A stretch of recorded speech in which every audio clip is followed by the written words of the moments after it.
ভিআইএমসি ইনস্টিটিউটের সম্বন্ধে জানতে পারি এবং তারপর আমি ভিআইএমসি ইনস্টিটিউটে যাই এবং সেখানে আমি দেবাশিস চৌধুরী স্যারের সাথে গিয়ে যোগাযোগ করি এবং স্যারের সাথে কথা হয়। তো দেন আমি ভিআইএমসি ইনস্টিটিউটে ভর্তি হই। তারপর বলতে পারি যে আমি ভিআইএমসি ইনস্টিটিউটে ভর্তি হওয়ার পর এটা আমার কাছে জাস্ট অবিশ্বাস্যকর।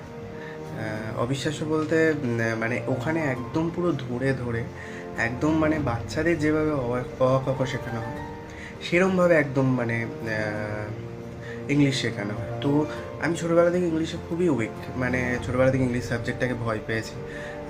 কিন্তু ইভেন আজকের দিনে দাঁড়িয়ে থেকে আমি বলতে পারি যে ওখানে আমাকে এমন করে ইংলিশ শেখানোর জন্য প্রস্তুত করা হচ্ছে এবং ওখানে এমন করে আমাকে ভর্তি করা মানে শেখানো হচ্ছে, তো আমি ফুললি স্যাটিসফাইড। মানে